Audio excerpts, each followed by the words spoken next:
Dr Sami Mazoud, spécialiste en chirurgie esthétique. Il exerce l'art de la sculpture esthétique depuis 1994. Diplômé de la faculté de médecine à Tunis et reconnu par ses chefs-d'œuvre en matière de la chirurgie plastique à l'étranger.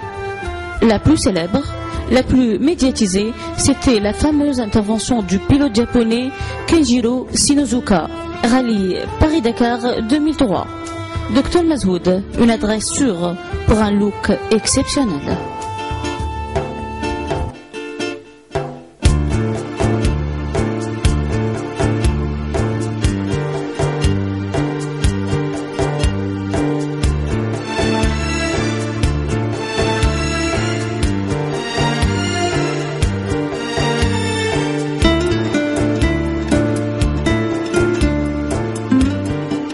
Pour les premières pages, on trouve toujours les mêmes choses, chirurgie pro et d'autres. Et puis j'ai voulu chercher un petit peu plus loin. On a demandé des devis à plusieurs. Et j'ai cherché surtout à me diriger directement par une clinique. Et c'est là que j'ai trouvé la clinique de l'Espoir. Et j'ai demandé un devis en envoyant des photos.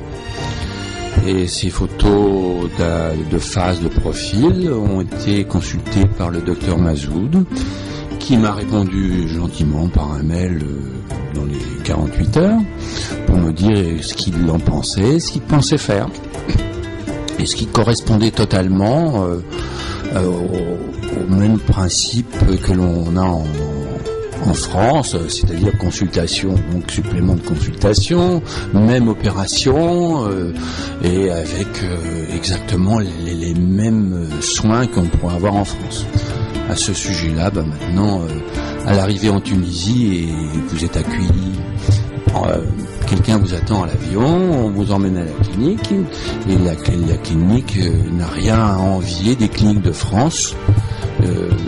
Personnellement, ayant fait des séjours en clinique en France, je trouve que même la clinique de l'Espoir est supérieure à pas mal de cliniques françaises. Quant au docteur Mazoud, il vous met en confiance, vous sentez vraiment la chaleur humaine, il vous comprend, il vous écoute, il vous conseille, il dit bon non, faut faire ça, je vois, et il vous explique bien l'opération, la durée et la prise en charge du personnel. On n'a rien à dire, aussi bien au point de vue de la restauration qui est 100 fois mieux qu'en France, pour dire. Et pour les soins infirmiers, jour et nuit, il y a toujours quelqu'un auprès de vous pour demander ce qui se passe, pour vous aider, pour alléger les douleurs que l'on peut avoir, mais qui sont aussi.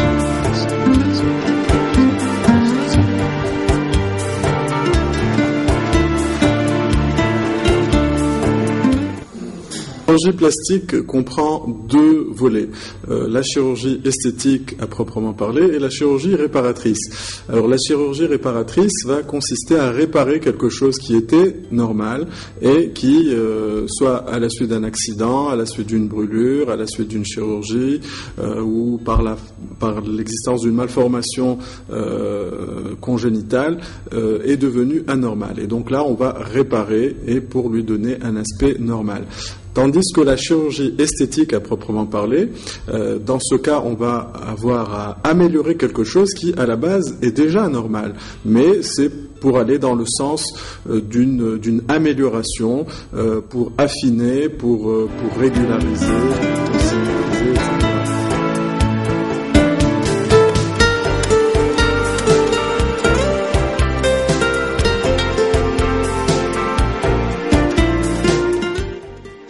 Le cas de ce pilote japonais qui a été blessé lors du rallye de Tunisie illustre bien un petit peu le côté spectaculaire de ce type de chirurgie, surtout quand il s'agit d'une personne qui a une certaine renommée, une certaine place sociale.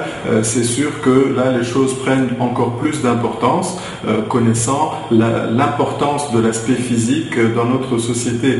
Et donc cet accident qui a eu lieu donc, dans le Sahara,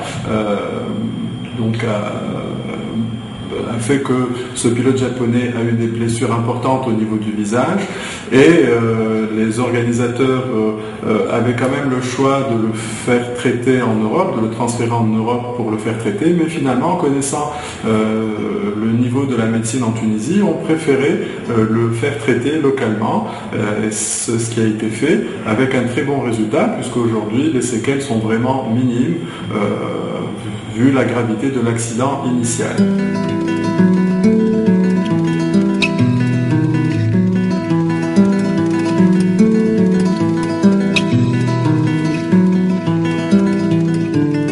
Le lifting est une intervention qui va avoir pour but de rajeunir le visage. Alors ce rajeunissement va consister à effacer les signes du vieillissement qui sont l'apparition de rides et l'apparition de relâchement au niveau de la peau et des muscles du visage. Alors en fait, actuellement, on a différentes techniques de lifting qui vont permettre de s'adapter à chaque cas et de faire à peu près un peu du sur-mesure. Alors il peut s'agir d'un lifting frontal qui va avoir pour but de remonter les sourcils, de lisser le front, ou bien d'un lifting temporojugal qui va permettre de traiter les rides de la patte d'oie, ou bien de remonter les pommettes, ou encore de traiter les sillons nasogéniens, ou encore il peut s'agir d'un lifting cervico-facial qui va avoir pour but de traiter les bas-joues, de reconstituer l'ovale du visage et de redessiner le cou. Alors cela va permettre de s'adapter un petit peu à tous les cas.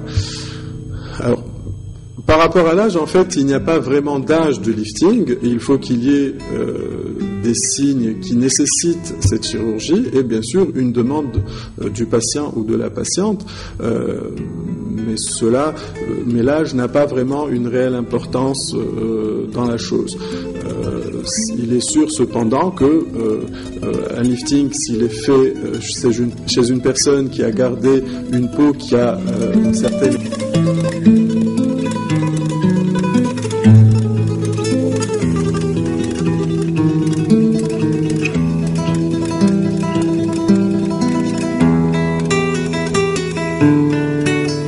Le lifting va permettre d'obtenir donc une remise en tension de la peau et des structures faciales qui aura une durée moyenne de 7 à 10 ans en fonction de la qualité de la peau et en fonction de l'hygiène de vie de la patiente ou du patient.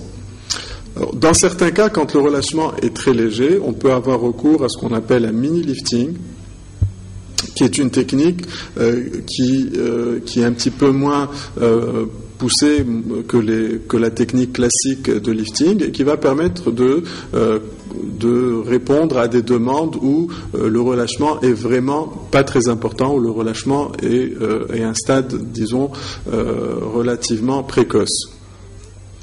Alors ça permet de traiter ce relâchement avec des suites plus simples que celles d'un lifting classique.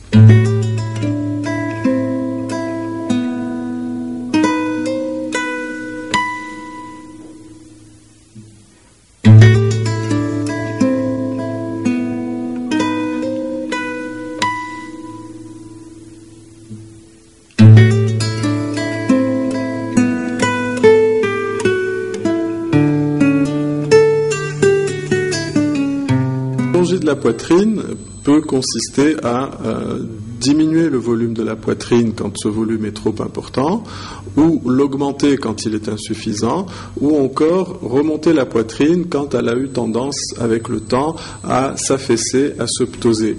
Alors la chirurgie qui va consister à diminuer le volume de la poitrine, c'est la plastie mammaire ou mammoplastie de réduction, qui est une chirurgie donc qui va permettre d'alléger le sein et surtout de le regalber, de le remodeler, de lui redonner une forme qui soit plus esthétique. Par la même occasion, cela peut permettre d'améliorer dans certains cas des mal de dos quand ce mal de dos est en rapport avec une hypertrophie importante de la poitrine. C'est une chirurgie qui donne de bons résultats, mais qui laisse quelquefois des cicatrices au niveau de la poitrine, mais qui peuvent évoluer favorablement avec le temps. Alors, avec l'âge, la poitrine, qu'elle soit volumineuse ou pas, peut avoir tendance à s'affaisser, à se ptoser, à se relâcher. Et à ce moment-là, on peut faire ce qu'on appelle un lifting mammaire, de façon à remonter le sein, là aussi à le regalber, à le remodeler, de façon à lui donner un aspect plus esthétique et plus jeune. Alors cette intervention peut s'accompagner d'une augmentation du volume si nécessaire, mais on peut aussi s'en passer.